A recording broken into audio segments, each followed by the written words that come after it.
In the United States, millions of people are living with dementia and Alzheimer's. Millions more are acting as caregivers for those family members. Team 10 investigator Adam Rakusin spent the past year speaking with people across the country.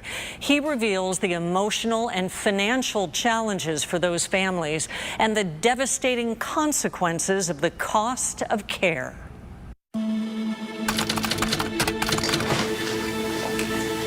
Onion, tomato, I know I have tomato. She cooked 3 meals a day.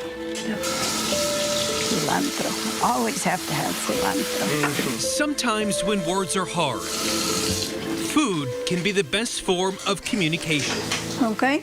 Between a mother and daughter. She's had dementia for probably the last 15 years. Norma Almanza and her 98-year-old mother, Irene, share this one-bedroom apartment. So this is her bedroom and my bedroom. As you can see, we've got to be close to each other. It's just blocks from the multi-million-dollar high-rises in downtown San Diego. This closet is now her clothes. I'm out of this, and it's a very tiny closet.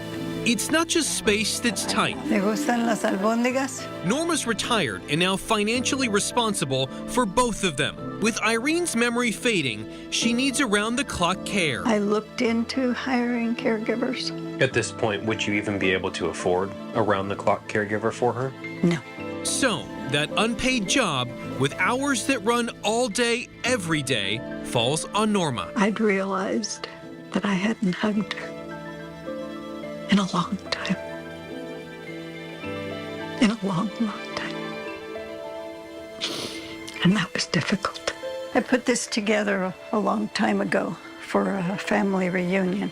That was our entry into the United States in 1957. Irene has Medicare. That's the federal health insurance for people 65 and older. She also qualifies for Medi-Cal, California's Medicaid health program for people who don't have much income, if any. Does Medi-Cal or Medicare or any other type of insurance actually help you pay the bills for her, or is all of that coming out of your finances? That comes out of mine. Norma does get help from a nonprofit, but it only covers 10 hours a week of caregiving help. What's the most difficult part about caring for someone with dementia?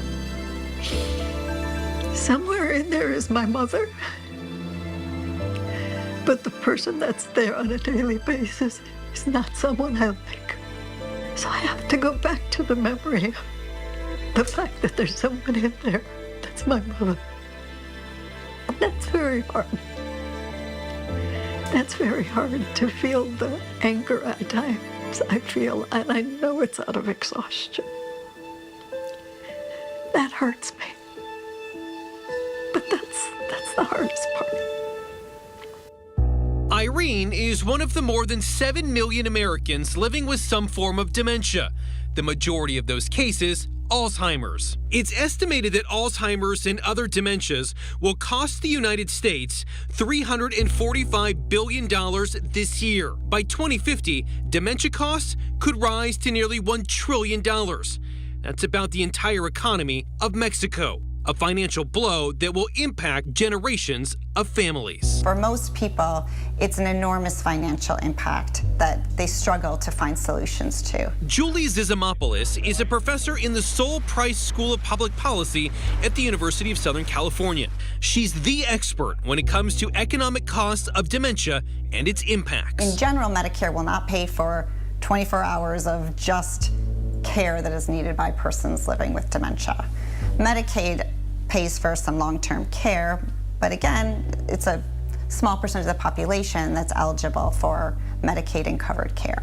Zizimopoulos says a lot of families fall into a patchwork of systems across the country that in many cases provides little, if any, help for people living with dementia and Alzheimer's. Due to the financial impacts of this, do you think the system to take care of people is broken? I don't know if I would say it's broken, because broken sort of assumes that at some point it was built and then it fell down. It's never developed.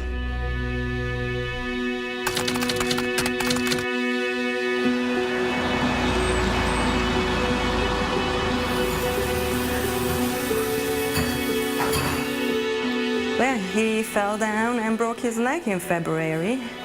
Do you remember that? No, You don't remember breaking your neck?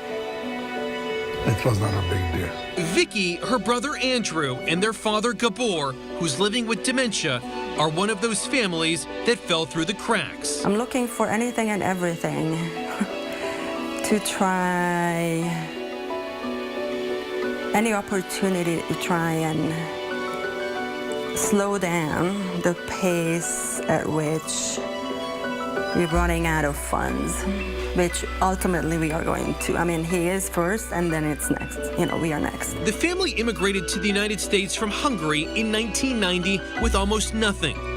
They pulled themselves from poverty to success, only to be dragged back to emotional and financial uncertainty. You're forced into the situation and you have to figure it out. And yeah, it's one bad decision against another bad decision. Decisions like who's going to take care of their father, As soon as it became clear to us that a memory care facility is not covered by neither insurance or Medicare or any of these in our society, we had to start thinking very quickly. Money was just flowing out of our pockets. Andrew gave up his home close to work and moved into a house in the Denver suburbs with a caretaker to try and make it work. But my immediate savings took a huge hit, like 40% of it, 50% of it is gone. Just thousands of dollars. Gabor's a Holocaust survivor. His dad died in a concentration camp. Gabor does get some money on behalf of Jews who suffered under the Nazis, but it doesn't come close to covering the bills. Yeah, I mean, I haven't slept much, you know? I haven't slept much. Why? You know, life is tough. Yeah.